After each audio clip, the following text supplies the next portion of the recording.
participating team from the different schools, company, fire brigade, and CPAG Barangay. And welcome and thank you for joining us for today's activity.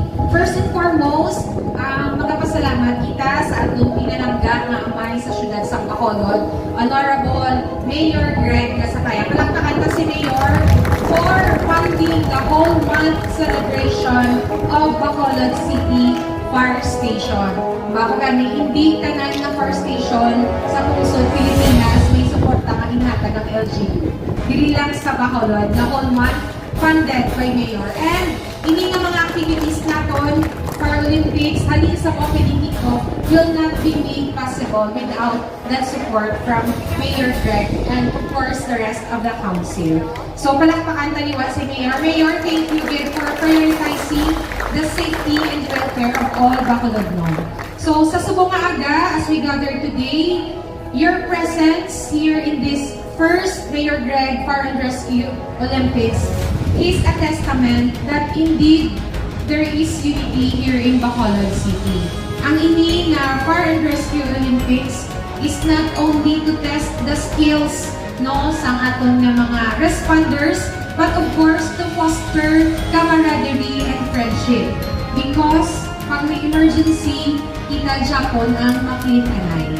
And as much as possible, mas namin nga nagagather kita sa kaangay sini nga celebration nga event no nga painis-indis kita as much as possible hindi sa pag-responde sa emergency, but of course hindi ka inamalikuan. That is why ini nga activity will further harness ang aton nga mga skills no para sa pag-responde naton sa sunog or any other kind of emergency. Handa ang aton nga mga first responders. So kabay pa nga ang ini nga event will foster camaraderie and friendship among us. And to our students, kamo ang future champion sa aton nga fire safety. No, magpakikita nga involving the kids, the students, no, sa sini nga activity, ma-inculcate ka na sa ila ang fire safety na ginagawa. And sa partners namon, CPAG and the company Fire Brigade, kamo ang first line of defense sa inyo respective barangay and company. You are there to first respond no para ang aton nga mga bumbero and other professional responders no minimal na lang. Katong hindi ma-manage, we are here to help you. So sa liwat, kabay pa maging matinalagon kita tanan. Your presence today, champion na kamo. No, palakpakan ta aton yung mga kaugalingon. Also, nagpasalamat kita sa mga punong barangay, sa council, sa school heads, no, sa aton nga mga heads na sa respective company for sending you sa sitting event. Madamo na kami sa na-train nga CPAG, nadamo na kami sa na-train nga company Fire Brigade, but only 17 responded to this Fire and Rescue Olympics. So your presence today, champion na kamasamon. Sa liwat, madamo nga salamat. Let's enjoy the day. Keep safe, enjoy ang kampang, but safety first. Good morning and may we have a blessed day ahead. Thank you.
Everybody,